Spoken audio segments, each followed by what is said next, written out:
తిరుమల తిరుపతి దేవస్థానం శ్రీ వెంకటేశ్వర స్వామి ప్రసాదం లడ్డులో కల్తీ, జంతువుల కొవ్వులు, దానికి అవశేషాలు కలిసినటువంటి నెయ్యిని వాడి దేవదేవుడి ప్రసాదాన్ని అపవిత్రం చేసిన సందర్భాన్ని మనం చూస్తా ఉన్నాం. దీంట్లో నిజాలు తెలిసినప్పటికీ కూడా గతంలో ముఖ్యమంత్రిగా ఉన్నటువంటి జగన్మోహన్ రెడ్డి గారు గాని, అప్పుడు ఈఓగా ఉన్నటువంటి ధర్మారెడ్డి గారు గాని, సభ్యులుగా ఉన్నటువంటి చైర్మన్ గా ఉన్నటువంటి టీటీడీ చైర్మన్ గా ఉన్నటువంటి వైవి సుబ్బారెడ్డి గారు గాని, సభ్యులుగా ఉన్న కరుణాకర్ రెడ్డి, చెవిరెడ్డి భాస్కర్ రెడ్డి గారిని అరెస్ట్ చేయాల్సిందిగా మేము డిమాండ్ చేస్తా ఉన్నాం. ఇన్ని ఆధారాలు ఉన్నప్పటికీ కూడా పట్టించుకోకపోవడం దారుణం.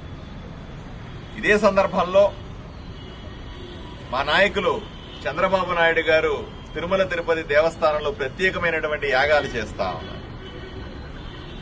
మా నాయకులు ఉప ముఖ్యమంత్రి శ్రీ పవన్ కళ్యాణ్ గారు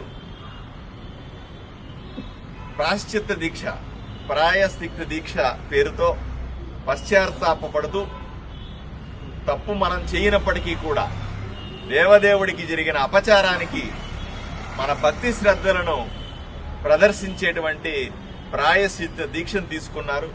ఆయనకు మద్దతుగా నేను కూడా, ఇక్కడ మన పక్కన మల్లప్ప గారు కూడా ఉన్నారు, మిగిలిన జనసేన పార్టీ నాయకులు, జన సైనికులు, వీర మహిళలందరూ ఉన్నారు. అందరి సమక్షంలో శ్రీ పవన్ కళ్యాణ్ గారి దీక్షకు మద్దతుగా నేను కూడా ప్రాయశ్చిత్త దీక్షను ఆయనకు కొనసాగించేంతకాలం నేను కూడా కొనసాగిస్తానని, ఆ విధంగా జరిగిన తప్పును ప్రజల ముందు పెట్టడం, జరిగిన అపచారానికి మనం ప్రాయశ్చిత్తపడడం, దీని ద్వారా ప్రజల మనోభావాలని, గాయపడిన మనోభావాలని స్వాంతన చేకూర్చే ప్రయత్నం చేస్తాం.